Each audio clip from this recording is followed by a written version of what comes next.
কৃষ্ণ সেৱাৰ বাপ বান্ধৱাই মাতি সমস্ত প্ৰিয় বন্ধু বান্ধৱীসকল আৰু জ্যেষ্ঠ শ্ৰেষ্ঠসকল আপোনাক সবাকে আমি এই অনুষ্ঠানলৈ স্বাগতম জনাইছোঁ। আজি আমি আপোনালোকৰ এটি কাহিনী আগবঢ়াবলৈ ওলাইছোঁ। সেইটো হ'ল নল দময়ন্তীৰ কাহিনী, যিটো কাহিনী মহান সতীত্বতাৰ কাহিনী, যিটো কাহিনী এক ৰসাল প্ৰেম কাহিনী। মানুহে যেতিয়া নেকি নিজৰ সতীত্ব ঠিকে ৰাখে, আইগৰাকীয়ে যদি নিজৰ সতীত্ব বজাই ৰাখে, তাৰ কিমান শক্তি এই নল দময়ন্তীৰ কাহিনীৰ যোগে আপোনালোকে জানিব পাৰিব। এটা সঁচা প্ৰেমৰ কাহিনী। দময়ন্তী আছিল বিদৰ্ভ ৰজা ভীমসেনৰ জীয়ৰী, আৰু নল আছিলে নিশাত ৰাজ্যৰ ৰজা। সেইকাৰণে নিষেধ ৰাজ বুলি কয়, অৰ্থাৎ শুদ্ধ নাম হ'ল নিষধ। গতিকে বিয়াৰ আগলৈকে কিন্তু ইজনে সিজনৰ লগত দেখা দেখি হোৱা নাছিল, কিন্তু ইজনৰ গুণ গৰিমাৰ কথা সিজনে শুনিছিল আৰু সিজনৰ গুণ গৰিমাৰ কথা সিজনে শুনিছিলে। এনেকৈ নল দময়ন্তীৰ মাজত ইজনে সিজনক দেখা নোপোৱাকেই গভীৰ প্ৰেম বন্ধন হৈ গৈছিলে। বৈচিত্ৰ্যময় অসম নামৰ 10ম শ্ৰেণীৰ পাঠ্যপুথিখনত উল্লেখ পোৱা যায় যে চুতীয়াসকলে ৰাজত্ব কৰা এসময়ৰ শদিয়া ৰাজ্য, পুৰণি নাম আছিল বিদৰ্ভ, আৰু ইয়াৰ ৰাজধানী আছিল কুণ্ডিল নগৰ। চুতীয়াসকলে নিজকে বিদৰ্ভ ৰাজ্যৰ ৰজা ভীষ্মকৰ বংশধৰ বুলি পৰিচয় দিয়ে, আৰু লক্ষ্মী অৱতাৰ ৰুক্মিণী ভগৱন্ত কৃষ্ণৰ অষ্টমহিষীৰ যি মুখ্য মহিষী, এই ৰুক্মিণী দেৱী এই কুণ্ডিল নগৰৰে জীয়ৰী আছিল বুলি এই কথাটোৱে প্ৰমাণ কৰিব বিচাৰে বুলি ভাবোঁ।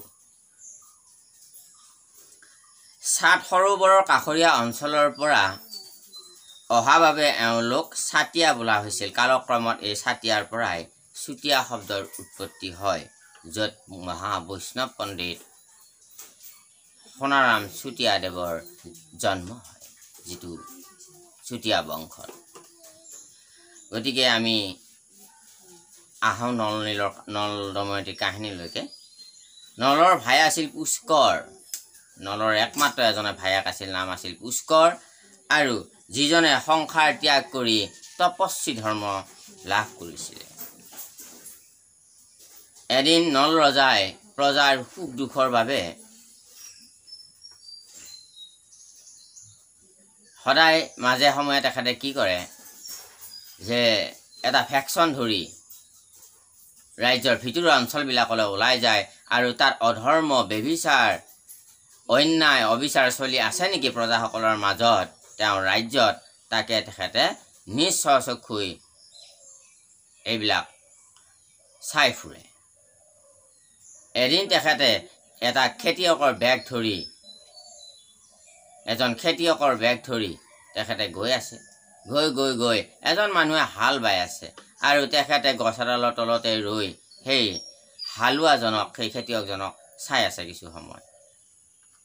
এনেতে দৈবৰ দশা, সেই খেতিয়কজনৰ হালোৱা গৰু এটা মৰি থাকিল, আৰু কিছু সময়ৰ পিছত সেই খেতিয়কজনে উপায়ন্তৰ হৈ ভাবিলে কি এইজন মানুহ আধা পাগল নেকি।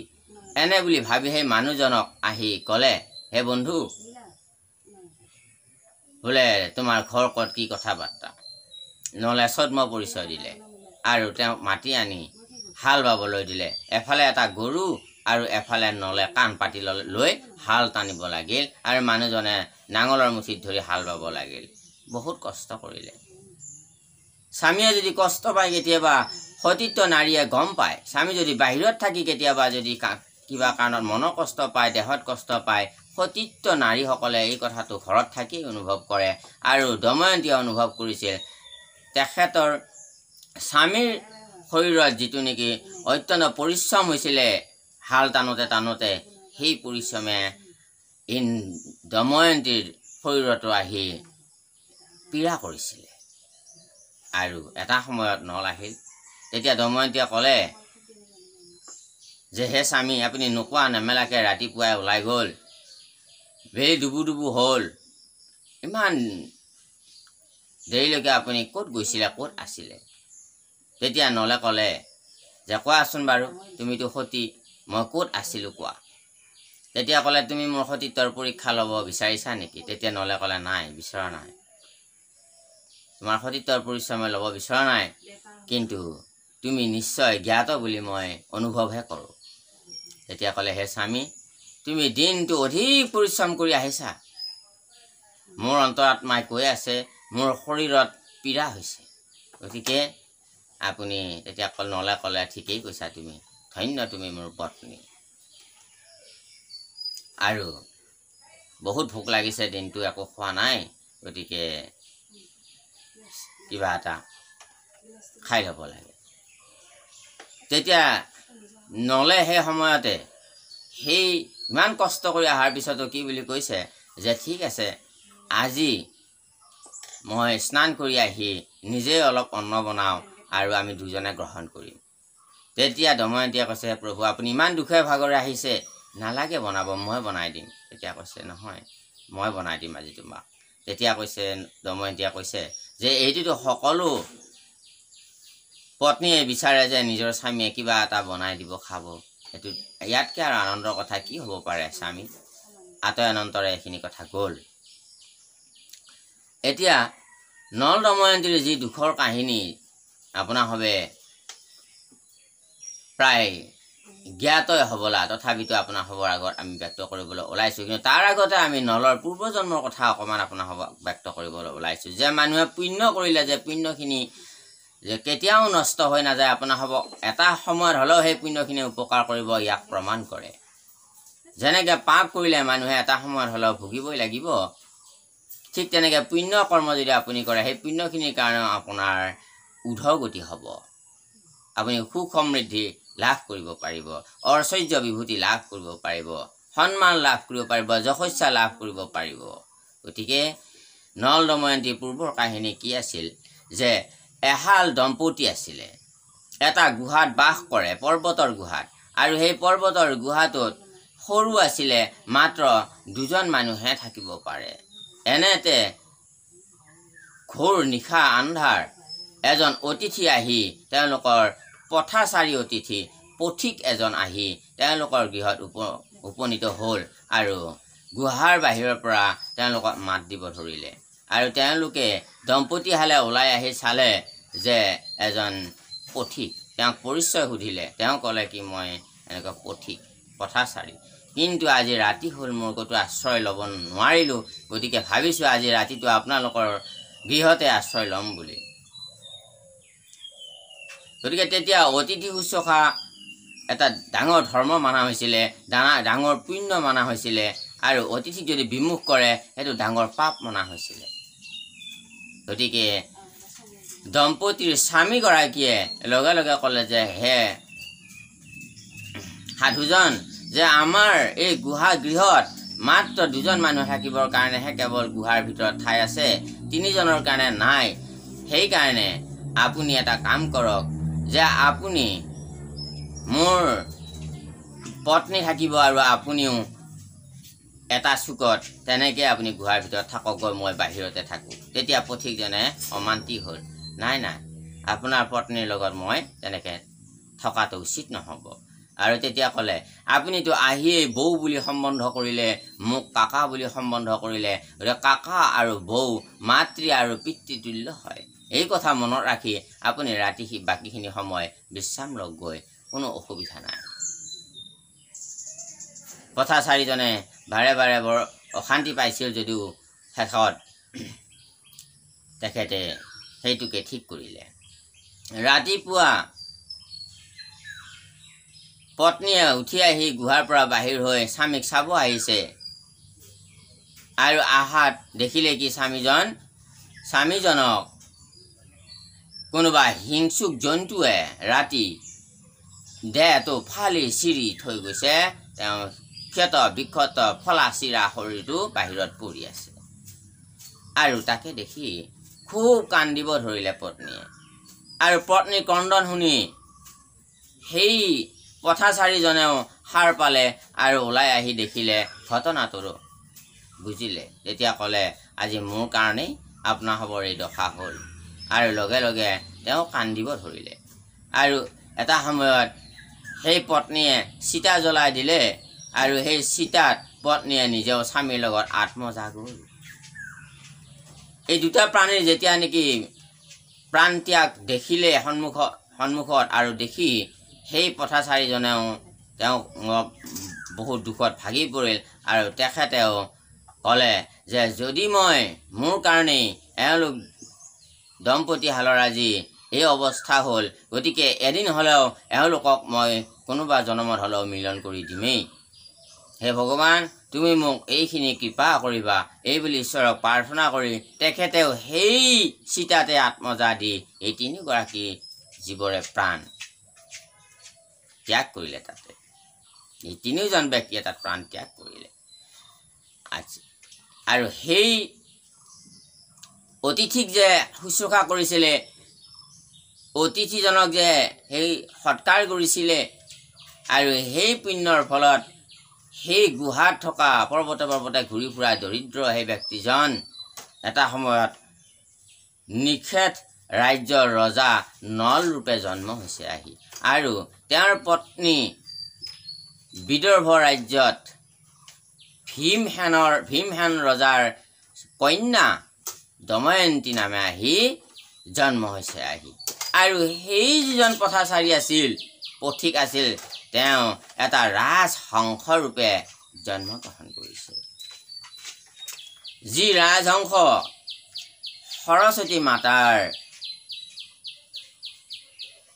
বাহন হয় গতিকে আৰু সেই ৰাজহাঁহটোৱে এটা সময়ত মহাজ্ঞানী আছিলে সমস্ত তেখেতৰ এটা গুণ আছিল কি সেই ৰাজহাঁহটোৰ যে তেওঁ গম পাইছিল জাতিস্মৰ জ্ঞান এটা আছিলে যিটোৰ দ্বাৰা তেখেতে পূৰ্বজন্মৰ কথা মনত আছিলে আৰু এই জন্মৰ কথাও তেওঁ অনুভৱ কৰিব পাৰিছিলে আৰু সেয়ে নল দময়ন্তী যে গোটেই নল যে সেই দম্পতীহালৰ স্বামীজন আৰু দময়ন্তী যে সেই দম্পতীহালৰ পত্নী আৰু তেওঁ যে আচলতে সেই পথিকজন আছিল তেওঁ ৰাজহাঁহ হৈ জন্ম পাইছে এই কাহিনীখিনি তেখেতৰ মনত আছিল জাতিস্মৰ শক্তিৰ জৰিয়তে গতিকে তেখেতে যেতিয়া নেকি নল ৰাজকুমাৰ হ'ল তেতিয়া দময়ন্তীও লাহে লাহে গাভৰু হৈ আহিল আৰু তেতিয়া সেই ৰাজহংসটো এদিন আহিল সেই সৰোবৰলৈ যাওঁতে সেই ৰাজহংসটোৰ লগত ৰাজহংসটোৰ ওচৰ চাপি আহে আৰু সমস্ত কাহিনী কথা ৰজাজনক সেই ৰাজহংসটোৱে কয় এই বিৱৰি শুনাৰ পিছত নল ৰজাই দময়ন্তীক বিয়া কৰাবৰ কাৰণে উৎসুক হ'ল এনেতে সেই ৰাজহাঁহটোৱে ক'লে তুমি চিন্তা কৰিব নালাগে মই দময়ন্তীৰ ওচৰলৈ বিদৰ্ভ ৰাজ্যলৈকে যাম আৰু দময়ন্তীক তোমাৰ বাতৰি ক'ম মই তোমালোকৰ মিলন কৰিহে এৰিম আৰু সেই ৰাজহংসটো উৰি আহি বিদৰ্ভ ৰাজ্য পালেহি আৰু দময়ন্তীক আহি গোটেই কাহিনীৰ নলৰ গুণ গৰিমাৰ কথা নলৰ পবিত্ৰতাৰ কথা নলৰ উদাৰ চৰিত্ৰ জ্ঞানৰ কথা নল যে এজন পবিত্ৰ শুদ্ধ মহাজ্ঞানী ভক্তিবান ব্যক্তি ৰজা এই গুণৰ মহিমাৰ কথা আৰু ৰূপৰ যি সুন্দৰ বৰ্ণনা নল বৰ সুন্দৰ ৰূপৱান আছিল দেৱতা কোৱা হয় যে দেৱতাসকলতকৈও নল বেছি ৰূপৱান আছিল আৰু এই প্ৰভুসকল মনা হয় যে বিশ্বমোহিনী যে বিশ্বক মোহিব পাৰে ঋষি মুনিকো আনকি মোহিব পাৰে যেনেকুৱাকৈ মেনকা সৰগৰ যেনেকুৱাকৈ উৰ্বশী তাতোকৈও শ্ৰেষ্ঠ আছিল দময়ন্তীৰ ৰূপত এই কথাটো শাস্ত্ৰত উল্লেখ পোৱা যায় গতিকে ৰাজহংসটো আহি এই ৰূপ গুণৰ যেতিয়া নলৰ বিষয়ে যেতিয়া ক'লে তেতিয়া দময়ন্তীয়ে নলৰ প্ৰেমত পৰি গ'ল আৰু এটা সময়ত নলক কেতিয়া লগ পাব তাৰ অপেক্ষা কৰি থাকিল আৰু নলেও কেতিয়া দময়ন্তীক লগ পাব তাৰ অপেক্ষা কৰি থাকিল। আতয় অনন্তৰে দময়ন্তীৰ স্বয়ম্বৰ পাতিলে দেউতাকে। পিতৃয়ে যেতিয়া স্বয়ম্বৰ পাতিলে আৰু তেতিয়া নিষেধৰাজ নলকো এই খবৰটো পঠোৱা হ'ল আৰু আহিল আৰু তাতে দেৱতাসকলো আহিল। বৰুণ, অগ্নি, ইন্দ্ৰ সমস্ত দেৱতাসকল তাত উপস্থিত হ'ল। কিন্তু এনেকুৱাকৈ উপস্থিত হ'ল যে নলৰ ৰূপ ধৰি তেওঁলোকে উপস্থিত হ'ল। কাৰণ দেৱতাসকলেও চিন্তা কৰিছিল যে আমাতকৈ সুন্দৰ হ'ল নল, গতিকে নলৰ ৰূপটো যদি আমি লৈ লওঁ নিশ্চয় আমাক দময়ন্তীয়ে খজিব। মুঠতে দময়ন্তীৰ ৰূপ গুণৰ মোহত দেৱতাসকলো মুগ্ধ হৈ গৈছিলে। সেই সময়ত পৃথিৱীৰ বিভিন্ন ৰজাবিলাক সেই স্বয়ম্বৰলৈ আহিছিল, কিন্তু দময়ন্তীয়ে কোনোদিন নলক দেখা নাই। কিন্তু দময়ন্তীয়ে প্ৰকৃত প্ৰেমৰ শক্তিৰ জৰিয়তে আৰু দময়ন্তীৰ যি ঈশ্বৰ ভক্তিৰ যি নেকি মহিমা, সেই শক্তিৰ বলত তেখেতে নলক চিনি পাইছিল কেৱল চকুৰ চাৱনিৰ জৰিয়তে। যদিও দেৱতাসকলে নলৰ ৰূপ ধাৰণ কৰি নিজ নিজ আসনত বহি আছিল, কোনটো নল চিনি নাপায়, কিন্তু দময়ন্তীয়ে তাৰে মাজতে চিনি উলিয়াই মাল্যাৰ্পণ নলক কৰিছিলে। তেতিয়া বিভিন্নজন ৰজাই তাত যুদ্ধ আদিকে কৰিব বিচাৰিছিলে নলৰ লগত, কিন্তু এটা সময়ত নলে বিয়া পাতি লৈ আহিল। কিন্তু লৈ আহিল তাত কলিয়ে নলক বিয়া কৰাবৰ কাৰণে খুব ইচ্ছা কৰিছিল। কলিক যেতিয়া নেকি মাল্যাৰ্পণ কৰা নহ'ল তেতিয়া কলিৰ খং উঠি থাকিল আৰু এই ক্ৰোধত কলিয়ে প্ৰতিশোধ ল'ম বুলি সেই নলৰ ৰাজ্যতেই তেওঁ প্ৰকাশ কৰি থৈ আহিলে। আৰু মনে মনে তেখেতে ভাবিলে যে মই এই নল দময়ন্তী কেতিয়াও সুখেৰে থাকিব নিদিওঁ। আৰু এনেকে বিদৰ্ভৰ ৰাজ্যৰ পৰা নিশঠ ৰাজ্যলৈকে দময়ন্তীক ধুমধামেৰে বিয়া পাতি দিলে। আৰু আতয় অনন্তৰে নলে দময়ন্তীক লৈ গ'ল নিজ ৰাজ্যলৈকে। সুন্দৰভাৱে ৰাজ্য চলাই আছে। প্ৰজাসকলৰ খুব সুখ, প্ৰজাসকলক পুত্ৰৰ দৰে মৰম কৰে নল ৰজাই কৈছে যে মই কেতিয়াবা প্ৰজাৰ সুখ দুখৰ কাৰণে নিজৰ সুখ দুখেই পাহৰি যাওঁ। য'ত নেকি তেখেতে নিজে গৰুৰ দৰে হাল টানিছে, কিন্তু খেতিয়কে চিনিয়ে নাপালে যে তেনেকৈ তেখেতে প্ৰজাসকলৰ মাজত সুখ দুখৰ ভোগ নিজে লৈছিলেগৈ।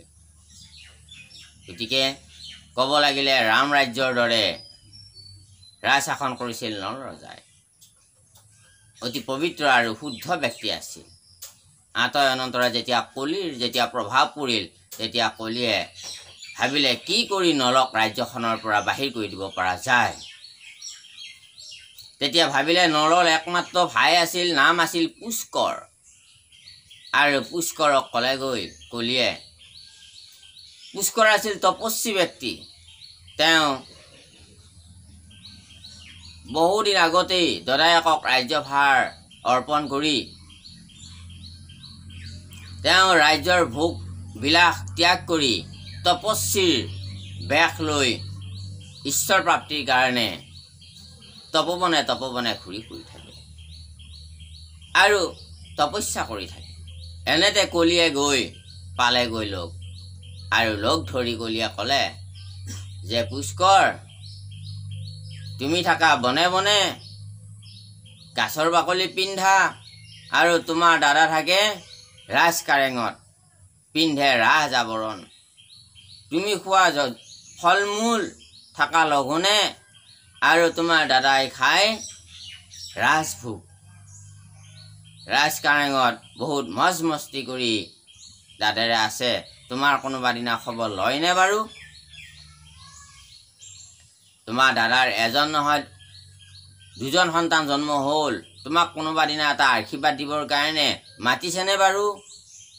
নলৰ দুজন সন্তান জন্ম হৈছিলে, এজন এজনকৈ। ডাঙৰজনী ছোৱালী আছিল আৰু সৰুজন আছিল ল'ৰা। তেতিয়া ক'লে যে হে প্ৰভু, আপুনি মোক এইবিলাক কথা নক'ব, কাৰণ মই স্ব ইচ্ছাই ৰাজ্য ত্যাগ কৰিছোঁ আৰু মোক ৰাজ্যৰ সংসাৰী হ'বলৈ মোৰ ইচ্ছা নাই, মোৰ বিয়া বাৰু কৰাবৰ কাৰণে ইচ্ছা নাই, মই মুক্তি ল'ব বিচাৰোঁ সংসাৰৰ পৰা, সেয়ে মই তপস্যা কৰিব আহিছোঁ, গতিকে মই তেনে সুখৰ কথা আপুনি মোক নক'ব। তেতিয়া ক'লে তুমি বা কি স্ব ইচ্ছাই ৰাজ্য ত্যাগ কৰিলা? তুমি কলিয়ে ক'লে যে তোৰ লগত ৰাজ্য আছিলেই বা কি, যাক তুমি ত্যাগ কৰিছোঁ বুলি কৈছা? তোমাৰ লগততো ৰাজ্যই নাই। ৰাজ্য ত্যাগ কৰা তাক কয় যেতিয়া এবাৰ ৰজা হ'ব, তাৰপিছত যেতিয়া ত্যাগ কৰিব তাকহে ৰাজ্য ত্যাগ কৰা বুলি কয়। তুমিতো ৰজাই হোৱা নাই, কেনেকৈ ত্যাগ কৰা বুলি ক'লা তুমি? আচ্ছা। পুষ্কৰে তেতিয়া ক'লে হে প্ৰভু, মই ৰাজ্য পাবৰ কাৰণে নিৰ্দোষ লোকৰ কেতিয়াও তেজ বোৱাব নোৱাৰোঁ, এইটো মোৰ বাবে সম্ভৱ নহয়। তেতিয়া কলিয়ে ক'লে তেজ বোৱাব নালাগে, মই তোমাক সহায় কৰিম। বোলে কি সহায়? বোলে তুমি পাশা খেলিবা। দাদাইতো মোৰ লগত পাশা নেখেলিব, দাদাই পাশাই নেখেলে। যিখন হাতেৰে সদায় দান পুণ্য কৰি থাকে লোকক, সেইখন পবিত্ৰ হাতেৰে দাদাই কেতিয়াও পাশা নেখেলে। কৈছে খেলিব। তুমি পাশা খেলিবৰ কাৰণে তেখেতক প্ৰতিশ্ৰুতি চৰ্ত তুমি ৰাখিব পাৰিবা। কেনেকৈ? বোলে মই ৰাস্তা দিম তোমাক, আৰু এই পাশা যেতিয়া খেলিব, এই মই দিলোঁ এই পাশা গুটিটো তুমি লৈ লোৱা, এইটো পাশাৰে খেলিবা, আৰু মই তাতে থাকিমেই, তোমাক সহায় কৰি থাকিম, তোমাক জিকাই দিম। আৰু দাদাক বনবাসলৈ পঠাই দিবা, আৰু তুমি ৰজা হৈ যাবা। গতিকে তোমালৈতো মনত নপৰে, তুমি মনত পেলাই কি লাভ হ'ব? কিন্তু আচলতে নল ৰজা তেনেকুৱা নাছিল। পুষ্কৰক খুব মৰম কৰিছিলে, পুষ্কৰক সম অধিকাৰ দিছিলে, কিন্তু পুষ্কৰে নিজে ত্যাগ কৰি ওলাই গৈছিলে। কিন্তু কলিয়ে লগাই দিলে, মনটো ঘূৰাই দিলে। কলিয়ে মন মানসত যেতিয়া প্ৰৱেশ কৰিলে, এই বুলি কলিয়ে এটা পাশা গুটি দিলে। আৰু কলিয়ে যেতিয়া নেকি মগজুত ঠাই ল'লে, তাৰ মগজুৱে সলনি হৈ গ'ল। দদায়েকৰ প্ৰতি আগত থকা শ্ৰদ্ধা মৰম সেইবিলাক কিঞ্চিতো নাইকিয়া হৈ গ'ল। অন্তৰখন খুব কঠিন হৈ পৰিল, নিৰ্দয় হৈ পৰিল। আৰু তেতিয়া বোলে প্ৰভু কেনেকৈ মই চৰ্ত কৰাম? বোলে মই দাদাইতো পাশা নেখেলিব, নাই তুমি চৰ্ত কৰিব ৰাস্তা আছে, মই দিম। বোলে কেনেকৈ? বোলে তোমাৰ বৌ দময়ন্তী তোমাক বিচাৰি আহি আছে। ইতিমধ্যে দময়ন্তীয়ে বিচাৰ কৰিছে যে পুষ্কৰ ক'ত। তপবনে ঘূৰি ফুৰি বহুত কষ্ট পাইছে হ'বলা, পুষ্কৰকো আমাৰ ৰাজ্যত আনি ইয়াতেই যদি থাকিলেহেঁতেন আমি কিমান সুখ পালোহেঁতেন, এই বুলি নলৰ লগত আলোচনা কৰিছিল। আৰু নলে কৈছিল ঠিক আছে, পুষ্কৰেতো এই ৰাজ্যৰ মোহৰ প্ৰতি তাৰ একেবাৰে লিপ্সা নাই, তথাপিতো যদি বৌয়েক হিচাপে তুমি ইচ্ছা কৰা এবাৰ চেষ্টা কৰি চোৱা। আৰু সেয়ে কেইজনমান সেনাৰ লগত আৰু লগৰীয়া দময়ন্তীৰ কেইগৰাকীমান ৰাজ্যৰ তেখেতৰ কৰ্মচাৰী লগৰীয়া আই মাতৃৰ সংগত ৰথত উঠি পুষ্কৰক বিচাৰি তপবনে ঘূৰি ফুৰিছে দময়ন্তীয়ে, যে নিজ দেৱৰক আনি তেওঁ ৰাজকাৰেঙত থাকি তেওঁলোকৰ দৰে সুখ সুবিধাৰে যেন তেওঁ জীৱন কটাব পাৰে বুলি। আৰু গৈ লগ পালে তেওঁৰ যিটো নেকি এটা বনৰ মাজত এটা জুপুৰি গৃহ, ঋষিৰ আশ্ৰমৰ দৰে তেওঁ থাকে। আৰু সেই আশ্ৰম পালেগৈ, আৰু তাতে যোৱাৰ পিছত পুষ্কৰক লগত সাক্ষাৎ হ'ল। পুষ্কৰে আশ্ৰমৰ ভিতৰলৈকে তেওঁ দময়ন্তীক মাতি নিনিলে, আৰু কি বুলি ক'লে যে উপহাস কৰিলে যে আপোনালোকৰ দৰে আমাৰ ৰাজ আসন ইয়াত নাই, আপুনি ক'ত বহিব? তেতিয়া দময়ন্তীয়ে ক'লে নহয় ভাই, মই ৰাজ আসন বিচাৰি ইয়ালৈকে অহা নাই, তোমাক খালি আমাৰ ৰাজ্যলৈকেহে নিব আহিছোঁ। তেতিয়া ক'লে মই ৰাজ্যলৈ যাম, কিন্তু মই বিনা চৰ্তত নাযাওঁ, মোক চৰ্ত দিলেহে মই যাম। কোৱা ভাই, কি চৰ্ত লাগিব মই তোমাক দিম? মই তোমাক কথা দিছোঁ, তুমি যিটোৱে বিচাৰা মই সেইটোৱে দিম, কিন্তু তুমি আমাৰ ৰাজ্যত থাকিলে আমাৰো সুখ, মনত শান্তি হ'ব। তেতিয়া ক'লে তুমি কথা দিবাতো? বোলে কথা দিম।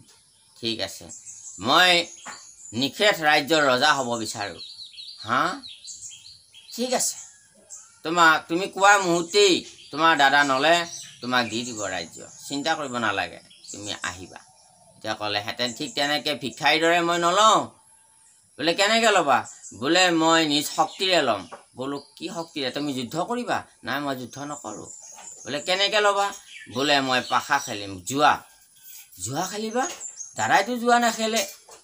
কৈছে সেইকাৰণে বৌক কৈছিলোঁ, তুমি আগতেই নুবুজি মোক প্ৰতিশ্ৰুতি দিলা। অঁ, ঠিক আছে বাৰু, মই দাদাৰ লগত কথাখিনি আলোচনা কৰিম। এই বুলি কৈ পুষ্কৰক ৰাজ্যলৈকে নিমন্ত্ৰণ দি আহ্বান দি তেখেত ঘূৰি আহিল ৰাজ্যলৈকে। আৰু আহিয়েই ৰজা নলৰ লগত গোটেইখিনি কথা পাতিলে। আৰু কথা শুনি নল আচৰিত হ'ল। কালিলৈকে দাদা এই নলক পিতৃ নিচিনাকৈ শ্ৰদ্ধা কৰা সেই ভায়েকে আজি এতিয়া ৰাজ্যৰ পাশা খেলিবৰ কাৰণে আহিল, ৰাজ্যৰ ৰজা হ'বৰ কাৰণে আহিল। আৰু মনৰ যিটো কঠিনতা, ইমান সুন্দৰ মনৰ অধিকাৰী আছিল পুষ্কৰ, সহজ মনৰ সৰল মনৰ অধিকাৰী আছিল, কিন্তু ইমান কঠোৰ কেনেকৈ হ'ব পাৰিলে? নল ৰজাই কথা শুনি আচৰিত পালে।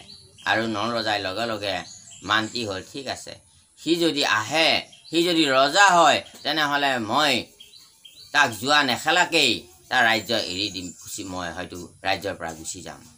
তেতিয়া দময়ন্তীয়ে ক'লে, ভিক্ষাৰীৰ দৰে বোলে নলয়, আপোনাৰ লগত বোলে নিজ শক্তিৰ জৰিয়তেহে ল'ব। তেতিয়াহ'লে কি কৰিব? বোলে জুৱা খেলিব লাগিব। মই কেনেকৈ জুৱা খেলিম, যে যিখন হাতেৰে সদায় দান পুণ্য আৰু পবিত্ৰ কৰ্ম কৰোঁ মই লোকৰ হিতৰ কাৰণে, গতিকে মই এই হাত দুখনেৰে কেনেকৈ জুৱা খেলিম? এতিয়া কৈছে বিনা জুৱাত মোৰ প্ৰতিশ্ৰুতি মই দি থৈ আহিলোঁ, মই কথা দি থৈ আহিলোঁ, আৰু সেয়া আমি কথাত বন্দী হৈ গ'লোঁ মহাৰাজ। এতিয়া মহাৰাজে ক'লে ঠিক আছে, তাত কোনো কথা নাই, সি যদি সেইটোৱেই বাঞ্ছা কৰিছে আহক বাৰু। এনে সময়ত পুষ্কৰ আহিল, উপস্থিত হ'ল, আৰু জুৱা আৰম্ভ হৈ গ'ল, পাশা খেলা আৰম্ভ হৈ গ'ল। কলিয়ে পুষ্কৰক জিকাই দিলে, নল হাৰি গ'ল। চৰ্তমতে এতিয়া পুষ্কৰে ক'লে, বোলে তোমালোক ৰাজ্যৰ পৰা এই মুহূৰ্ততে বাহিৰ হৈ যাব লাগে, আৰু মই ইয়াৰ আজিৰ পৰা মই ৰজা, এই ৰাজ্যৰ নিশেষ ৰাজ্যৰ মই ৰজা। আৰু এটা ঘোষণা কৰি দিলে যে দাদাক বৌক যদি কোনোবাই সা সুবিধা দিয়ে ৰাজ্যত, তেওঁলোকক শাস্তি দিয়া হ'ব। গতিকে লগে লগে ৰাজ আভৰণ সলুকাই নল দময়ন্তীয়ে সাধাৰণ বস্ত্ৰ পৰিধান কৰি অলংকাৰ গহনা আদি ৰাজমুকুট আদি সমস্তবিলাক ত্যাগ কৰি সেই ল'ৰা ছোৱালীহালক লৈ ৰাজ্যৰ পৰা ওলাল। সমস্ত নগৰীয়াই কান্দিব ধৰিছে, ইমান সুখ সমৃদ্ধিৰে ৰাখিছিল, আৰু প্ৰজাসকল দুখত ভাগি পৰিছে, কাৰো মুখত মাত নাই। নলৰ যিজন পুৰোহিত আছিলে, সেই পুৰোহিতজনে বৰ মনত কষ্ট পালে, আৰু নল ৰজাৰ সেই ল'ৰা ছোৱালীহালক তেওঁৰ গৃহতেই ৰাখিবৰ কাৰণে নলক প্ৰাৰ্থনা জনালে, আৰু নলে সেই পুৰোহিতৰ গৃহতেই সেই ল'ৰা ছোৱালীহাল থৈ বনলৈ গুচি গ'ল। আৰু বনবাসত যেতিয়া গ'ল, এতিয়া পুৰোহিতক পুষ্কৰে গৈ ক'লেগৈ, হে পুৰোহিত, তুমি এই ল'ৰা ছোৱালীকেইটা কিয় ৰাখিছা? তেতিয়া কৈছে, নল ঘূৰি নহালৈকে, নলৰ বনবাস আছিল 3 বছৰ, নল ঘূৰি নহালৈকে মই এওঁলোকক ৰাখিবই লাগিব। পুৰোহিতক বাধা দিলে, কিন্তু পুৰোহিতে ক'লে ঠিক আছে, নল নহালৈকে তোমাৰ ৰাজ্যত মই কেতিয়াও পুৰোহিতৰ কাম নকৰোঁ, কিন্তু এই ল'ৰা ছোৱালীকেইটাক মই ভোকে লগতে থাকি হ'লেও কিন্তু ৰাখিমেই। মই পুৰোহিতৰ পৰা অভিশাপ পায় বুলি হয়তো ভয়তে পুষ্কৰে আৰু তেওঁক একো নক'লে, তেনেকৈ থাকিল। বৰ দুখৰ কথা, যেতিয়া দেউতাক মাকক আগবঢ়াই থ'ব যায়, সেই পুৰোহিতৰ পত্নী পুৰোহিত আৰু নলৰ সেই ল'ৰা ছোৱালীহালে যেতিয়া মাকেও এৰিব নোৱাৰে ল'ৰা ছোৱালীহালক, দেউতাকেও এৰিব নোৱাৰে ল'ৰা ছোৱালীহালক, এটা অতি বেদনাৰ এটা সময়, উপায়হীন হৈ এটা সময়ত ল'ৰা ছোৱালীহালক ত্যাগ কৰি পুৰোহিতক অৰ্পণ কৰি দি নল দময়ন্তী বনত প্ৰৱেশ কৰিলে গৈ।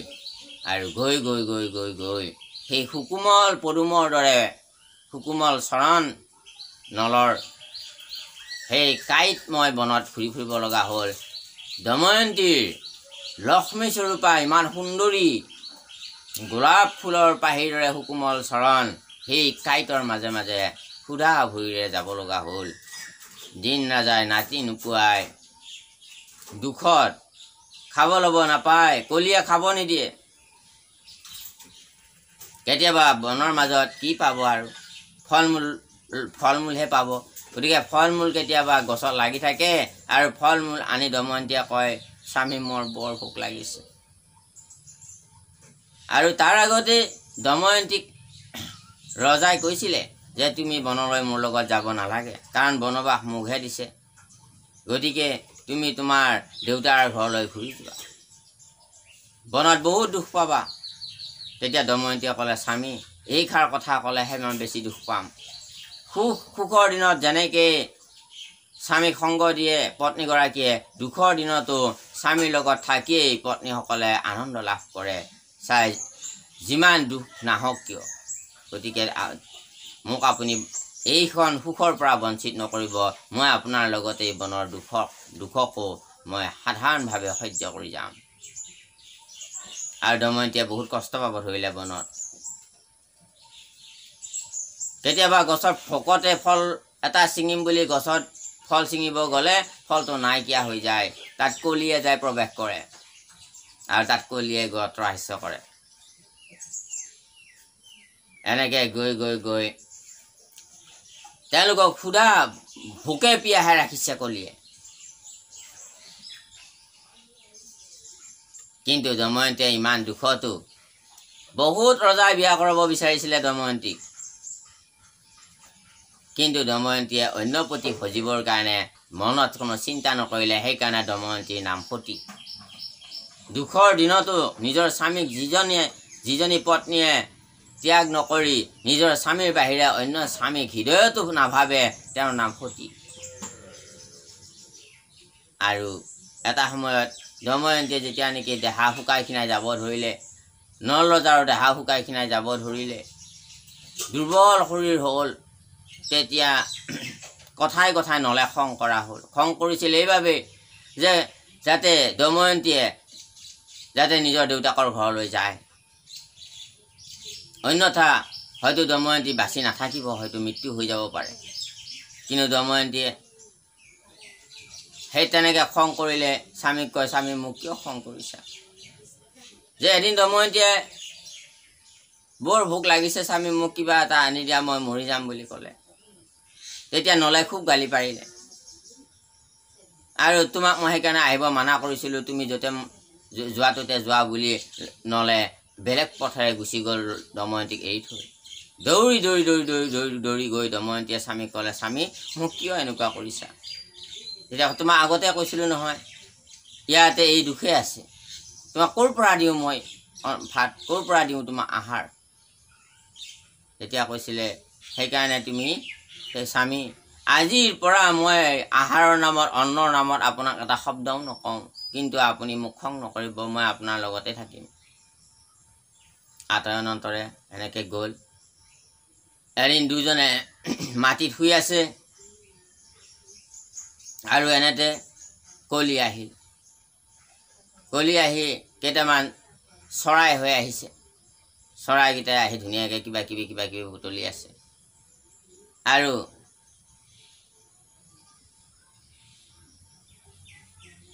সেই চৰাইকেইটাই নলৰ কাপোৰখন আছিলে, নলে কাপোৰখন মাৰি দিলে চৰাইকেইটাৰ ওপৰতে ধেমালিতে।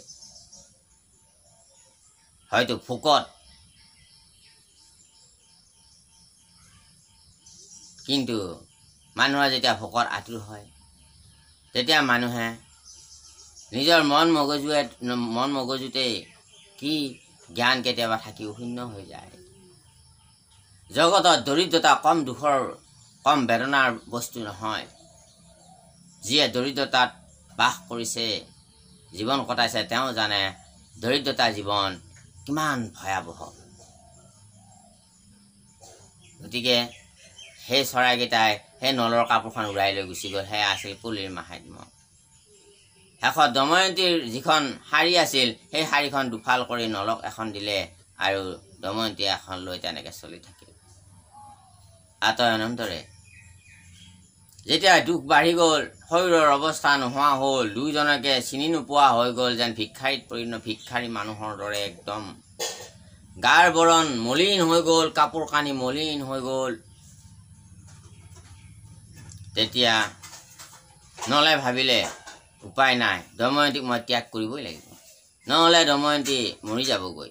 গতিকে মই যদি দময়ন্তীক ত্যাগ কৰি দিওঁ নিশ্চয় এওঁ দেউতাকৰ ঘৰলৈ গুচি যাব আৰু তাত নিশ্চয় সুখ সমৃদ্ধিৰে তাই চলিব পাৰিব। এই বুলি এদিন শুই থাকোঁতে ৰাতি দময়ন্তীক এৰি থৈ নল বনৰ মাজত লুকাই গ'ল, হেৰাই গ'ল। সাৰ পাই উঠি দময়ন্তীয়ে দেখে স্বামী নাই, বিচাৰি বিচাৰি হাহাকাৰ। ইফালে বৰষুণ দিছে, ভিজি ভিজি ভিজি ভিজি বিচাৰি আছে, নাই। কেইবাদিনো বিচাৰি বিচাৰি ব্যাকুল হৈ গ'ল দময়ন্তী। আৰু এটা সময়ত গৈ গৈ গৈ গৈ গৈ দময়ন্তী গৈ এজন ৰজাৰ গৃহত চাকৰ হিচাপে কাম কৰাকে আশ্ৰয় ল'লেগৈ। আৰু তাত দময়ন্তীয়ে দুবেলা দুমুঠি খাব পোৱা হ'ল। এনেকৈ থাকিল আৰু অকলে অকলে নল ঘূৰি ফুৰে বনৰ মাজত। এনেতে এদিন অযোধ্যাৰ কেইজনমান সেনাই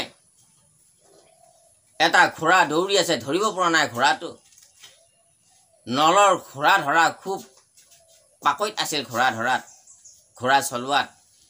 গতিকে নলে তাকে দেখা পাই দৌৰি দৌৰি গৈ থাপ মাৰি ঘোঁৰাটো ধৰি পিঠিত উঠি ল'লে আৰু ঘোঁৰাটো ৰাখি দিলে।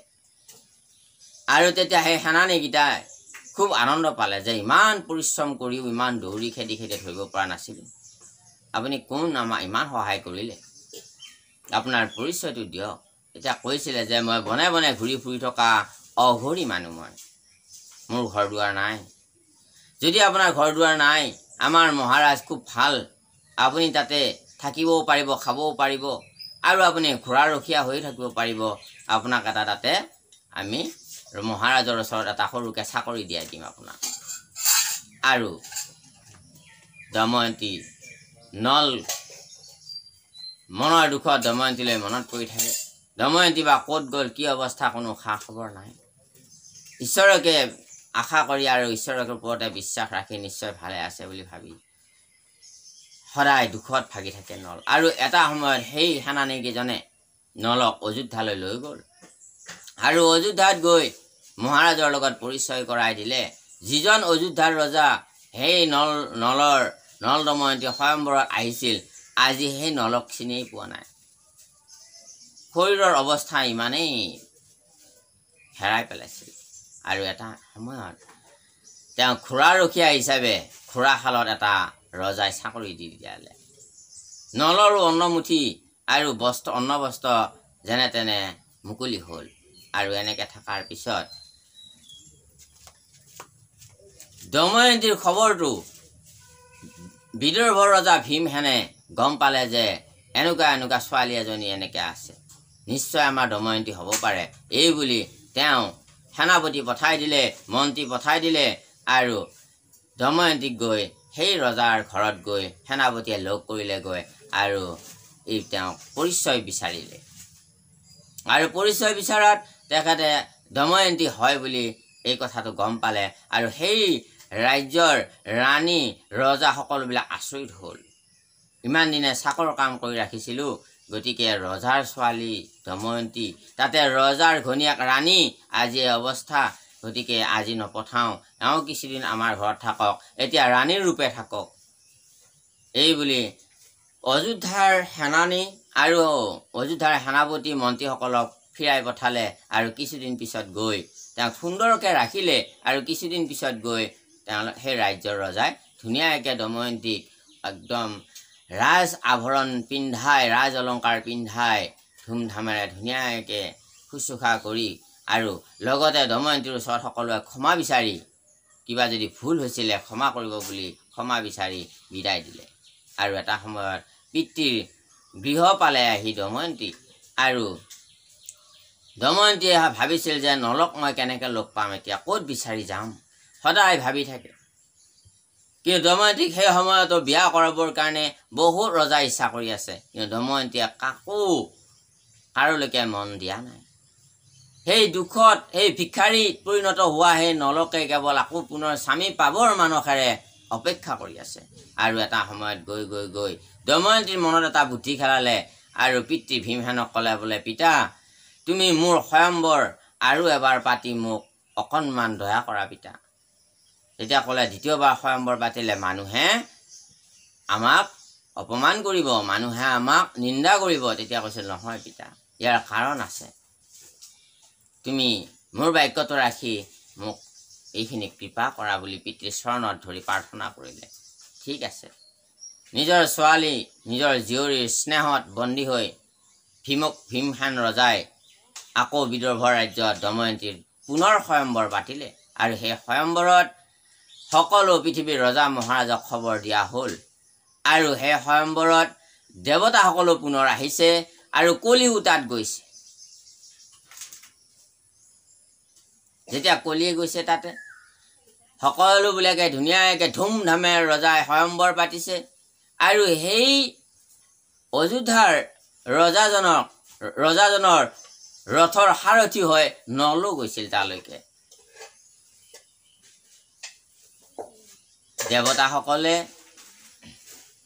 প্ৰথম স্বয়ম্বৰত যেতিয়া নেকি নলৰ ৰূপ লৈ তেওঁলোক আহিছিলে স্বয়ম্বৰলৈকে আৰু সতীত্বৰ গুণত যেতিয়া প্ৰকৃত প্ৰেমৰ আৰু ঈশ্বৰ ভক্তিৰ যি নেকি পবিত্ৰতাৰ জৰিয়তে দময়ন্তীয়ে যে নলক চিনিবৰ কাৰণে সক্ষম হৈছিলে, এই কথাটো দেৱতাসকলে জানি খুব আচৰিত হৈছিলে আৰু তেওঁৰ পবিত্ৰতা সন্মান জনাই তেখেতসকলে নিজে ক্ষমা বিচাৰিছিল নলৰ ওচৰত যে তোমাৰ ৰূপ ধৰি আমি আহিছিলোঁ, আমাক ক্ষমা কৰিবা।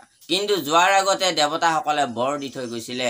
অগ্নি দেৱতাই কৈছিলে, হে নল ৰজা, যেতিয়াই তোমাৰ অগ্নিৰ প্ৰয়োজন হ'ব মোক স্মৰণ কৰিবা, তোমাৰ অগ্নি তাতে প্ৰজ্বলিত হৈ যাব।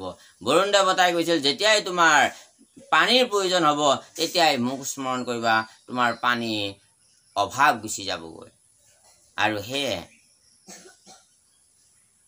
যেতিয়া অযোধ্যাৰ ৰজা আহিল, নলো আহিল, নলেতো দেখা পাইছে যে শহুৰৰ ঘৰত তেওঁৰ ল'ৰা ছোৱালীকেইটা দেখা পাইছে, ইমান দিন ল'ৰা ছোৱালীকেইটা দেখা নাই।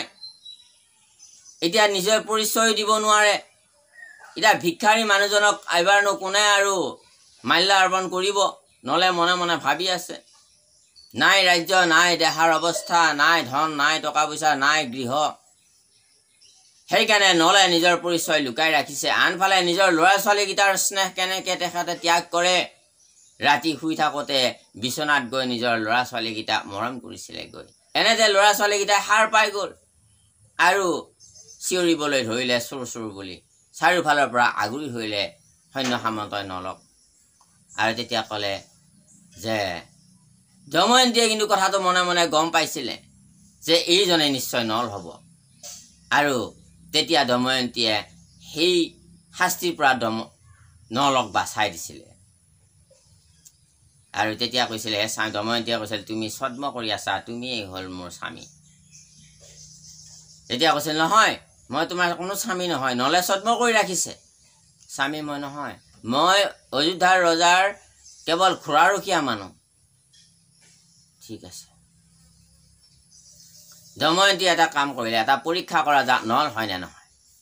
যে নলে যেতিয়া নেকি অন্ন বনায় তেখেতে কোনো স্মৰণ কৰি অগ্নিক মাতে আৰু অগ্নি তাতে আপোনা আপুনি নিজে নিজে অগ্নি তাতে প্ৰজ্বলিত হয়। গতিকে এই যদি অগ্নি যদি প্ৰজ্বলিত কৰিব পাৰে তেনেহ'লে নিশ্চয় আৰু নলে হ'ব। অগ্নি সংযোগ নকৰাকৈ যিয়ে অগ্নি প্ৰজ্বলিত কৰিব পাৰে সেয়া কেৱল নলে পাৰে। গতিকে নলক যদি নল হয় মোৰ স্বামী হয় তেনেহ'লে এইটোৱেই পৰীক্ষা। এই বুলি তেখেতে ক'লে যে বাকী ৰজাসকল সকলোকে ইয়াতে অন্ন ভোজনৰ ব্যৱস্থা য'ত কৰিছে ৰাজভোগ য'ত ব্যৱস্থা কৰিছে ৰন্ধনশালত নলক তালৈকে যাব দিব নালাগে। তাত কেৱল ৰজাসকলৰহে বুলি ক'লে হ'ল। আৰু বাহিৰৰ পৰা যিখিনি নেকি ৰথী আহিছে সাৰথী আহিছে সেই সাৰথীখিনিক বেলেগ ফালে নিজা নিজাকৈ বনাই খাব দিলেই হ'ল। তেতিয়া সেইমতে দেউতাকে এই কাৰ্যটো কৰিলে। আৰু নলক চাউল দালি সমস্তবিলাক ঘি তেল আদি সমস্ত খাদ্য বস্তু ৰন্ধনৰ বস্তু ধুনীয়াকৈ দি তেখেতে ধুনীয়াকৈ নলক ৰান্ধিব দিলে। আৰু নলৰ অন্নমুঠি নিজেই প্ৰজ্বলিত কৰিলে অগ্নি দেৱতাক স্মৰণ কৰাৰ লগে লগে অগ্নি জ্বলি গ'ল। আৰু তেতিয়া এই কাৰ্যটো দময়ন্তীয়ে এগৰাকী তেওঁলোকৰে ৰাজ্যৰ এজন তেওঁৰ সখীয়েকক চাই থাকিব দিছিলে। আৰু সখীয়েকে ক'লে বোলে হয় দময়ন্তী বোলে তোমাৰ স্বামী নল এওঁ হয়, এওঁ অগ্নি সংযোগ নকৰাকৈ অগ্নি জ্বলাইছে। যদি মোৰ স্বামী হয় তেওঁ নিশ্চয় তেনেকৈ জ্বলাবই। গতিকে এই নল হয়। এতিয়া কথা হ'ল স্বয়ম্বৰ আৰম্ভ হ'ল। কলিয়ে গৈ এটা সকলোতকৈ আগত গৈ ডিঙিটো পাতি দিলে যে মালাডাল যাতে কলিক পিন্ধায়। দময়ন্তীয়ে কলিক চিনি পালে কাকো মাল্য অৰ্পণ নকৰি তেতিয়া দময়ন্তীয়ে এফালৰ পৰা কেঞ্চেল কৰি গৈ আছে। আৰু তেতিয়া সভাৰ উঠি কিছুমান দুই এজন ৰজাই ক'ব ধৰিলে যে এয়া হ'ল দ্বিতীয় স্বয়ম্বৰ। আৰু দ্বিতীয় স্বয়ম্বৰত এখেতে বোলে এখেতৰ নিজৰ সতীত্ব বুলি কয়। এখেতৰ নিজৰ সতীত্বই নাই, কাৰণ এখেতে দ্বিতীয়বাৰ স্বয়ম্বৰ পাতিছে। কিহৰ সতীত্ব এখেতে? এনেকুৱা কথা ৰোল উঠিল। তেতিয়া দময়ন্তীয়ে ক'লে ঠিক আছে, আপোনাৰ হবে মোৰ সতীত্বৰ ওপৰত আপোনাৰ হবে অন্ধবিশ্বাস কৰিব বিচাৰিছে, সন্দেহ কৰিব বিচাৰিছে যদি, তেনেহ'লে মই আপোনাৰ হ'ব ইয়াৰ প্ৰমাণ দিম। এই ফুলৰ মালাডাল মই নিজে কাকো অৰ্পণ নকৰোঁ। যদি এই সভাত বিশাল সভাত যদি মোৰ স্বামী নল আছে তেনেহ'লে নিজে এই মালা মই ইয়াতে থলোঁ। এখন সুন্দৰ সোণাৰ থালত সেই মালাডাল থোৱা হৈছিলে, যিডাল মালা নেকি স্বামী বৰণ কৰিবৰ কাৰণে দময়ন্তীয়ে হাতত লৈ আছিল। সেই থালখনত থলে আৰু ক'লে যে এই মালা নিজে গৈ মোৰ স্বামীৰ ডিঙিত গৈ অৰ্পিত হ'ব। আৰু পুৰণি কথা অনুসাৰে বিদৰ্ভৰ ৰাজ্যত তেওঁলোকে খুব দেৱীক খুব আৰাধনা কৰিছিলে। কিন্তু সেই সময়ত বিদৰ্ভৰ ৰাজ্যত কেৱল দেৱী পূজা এইবিলাক হৈছিলে। আৰু কোৱা হয় যে আমাৰ সেই বিদৰ্ভৰ ৰাজ্যৰ লগত এটা সম্পৰ্ক দেখা যায় যে শদিয়াত এতিয়াও কিছুমান দেৱী পূজাৰ প্ৰভাৱ বেছিকৈ তাত পোৱা যায়। গতিকে তেতিয়াও দেৱী পূজা তাত বেছি আছিলে। কিন্তু কলি যুগততো কেৱল হৰিনামেই সাৰ, আৰু 4 যুগত কেৱল হৰিনামে শ্ৰেষ্ঠ বুলি শাস্ত্ৰ সিদ্ধান্ত দিছে। তথাপিতো সেই যুগৰ সেই নিয়মটোৰ কথা আপোনালোকৰ আগত ব্যক্ত কৰিছোঁ।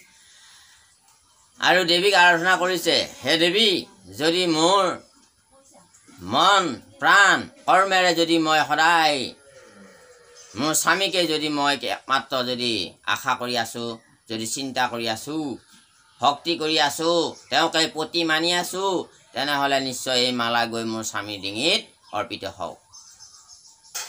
কিছু সময়ৰ মূৰত সেই মালা নিজে গৈ নল ৰজাৰ ডিঙিত গৈ তাৰ ডিঙিত মালা নিজেই সোমাই গ'ল। আৰু সভাত সকলোবিলাক মানুহে আচৰিত পালে। আৰু তেতিয়া সেই সভাত দেৱঋষি নাৰদো উপস্থিত হ'ল আৰু নাৰদে ক'লে যে কলি তুমি দেখোন সতীৰ লগত হাৰ মানিলা। তেতিয়া কলিয়ে ক'লে হয় মই সতীৰ গুণত হাৰ মানি গ'লোঁ। মই কোনো কাৰণতে সতীক পৰাস্ত কৰিব নোৱাৰিলোঁ। গতিকে কলিয়ে সতীক দময়ন্তী আৰু নলক ক্ষমা বিচাৰিছে যে মোৰ প্ৰভাৱতে তোমালোকৰ এই অৱস্থা হ'ল। আৰু সেই ৰাজ্যত পুষ্কৰো উপস্থিত হৈছিলে স্বয়ম্বৰত আৰু পুষ্কৰেও কথাটো বুজি দদায়ক আৰু দময়ন্তীক ক্ষমা বিচাৰিলে। পুনৰ দময়ন্তীক স্বয়ম্বৰ কৰি বিদৰ্ভ ৰাজ্যৰ পৰা নিষেধ ৰাজ্যলৈকে লৈ আহিল। নল ৰজা পুনৰ ৰজা হ'ল। আৰু তেতিয়া কলিয়ে কৈছিলে যে তোমাৰ দৰে যদি পবিত্ৰ গুণৰ আৰু সতীত্বৰ গুণেৰে যদি সমৃদ্ধ কোনোবা নাৰী বা ব্যক্তি থাকে তেনেহ'লে তেওঁলোকক মই কেতিয়াও পৰাস্ত কৰিব নোৱাৰোঁ। তেওঁলোক সদায় কলিৰ ঊৰ্ধত থাকিব, মোৰ ঊৰ্ধত থাকিব। গতিকে হে বাবা ভাই মাতি সমস্ত যদি আপুনি নিজৰ পবিত্ৰতা আৰু সতীত্বতা ধৰ্ম যদি আৰু ঘৰখনৰ পবিত্ৰতা যদি আপুনি ৰাখি থাকে, গতিকে যাৰ মুখে আশে হৰি নাম সৰহৰি তাহাৰ পাশ নচাৰন্ত হৰি, যাৰ মুখত হৰি নাম সৰসৰাই আহি থাকে, ৰাম নাম সৰসৰাই আহি থাকে, তেওঁৰ ওচৰৰ কেতিয়াও ভগৱানে কেতিয়াও সদায় তেওঁৰ ওচৰতে থাকে, তেওঁৰ কাষতেই থাকে। যেই নাম সেই হৰি জানানিষ্ঠ কৰি আপোনাৰ নামৰ সংগ নচাৰন্ত হৰি। কাৰণ ভগৱন্তই নিজৰ নামৰ সংগ যিহেতু নেৰে, সেইকাৰণে নাম ল'লে নামৰ লগত ভগৱান থাকে। সেইকাৰণে যিমান নাম ল'ব ভগৱান আপোনাৰ ওচৰত থাকিব, ভগৱান সহায় হৈ থাকিব। গতিকে আৰু সেই নাম লৈ থাকিলে আপুনি আপোনাৰ অন্তৰ শুদ্ধ হ'ব, পবিত্ৰ হ'ব। আৰু সেই পবিত্ৰ অন্তৰত সেই নাম লোৱা মুখত আৰু সেই নাম লোৱা শৰীৰত কলিয়ে কেতিয়াও আপোনাক পৰাস্ত কৰিব নোৱাৰে। কলিয়ে নিজেই স্বীকাৰ কৰিছে দময়ন্তীৰ ওচৰত যে তেওঁলোকৰ ওচৰত মই নাযাওঁ। যি নাৰীয়ে পতিব্ৰতা ধৰ্ম পালন কৰি থাকে তেনে নাৰীৰ ওচৰত মই নাযাওঁ। যি পুৰুষ নাৰীয়ে সদায় হৰিনাম মুখত উচ্চাৰণ কৰি থাকে, ভাগৱত কথা শ্ৰৱণ কীৰ্তন কৰে প্ৰাণেৰে হৃদয়েৰে, তেওঁলোকৰ মন মানসত মই কেতিয়াও প্ৰৱেশ নকৰোঁ। আৰু যদিও কৰে কোনো কাৰণতে তেওঁলোকক পৰাস্ত কৰিব নোৱাৰে, এই কথাটোৱে প্ৰমাণ কৰিছে। জয় শ্ৰীকৃষ্ণ। ভিডিঅ'টো যদি চাই ভাল লাগিল আপোনাৰ হবে চেনেলটো ছাবস্ক্ৰাইব কৰি ৰাখিব আৰু এটা লাইক কমেণ্ট কৰি আমাক উৎসাহিত কৰিব। পৰৱৰ্তী পাঠত আপোনাৰ হ'ব লগ পোৱাৰ প্ৰতিশ্ৰুতিৰে আজিলৈ ইমানতে বিদায় মাগিছোঁ। জয় শ্ৰীকৃষ্ণ।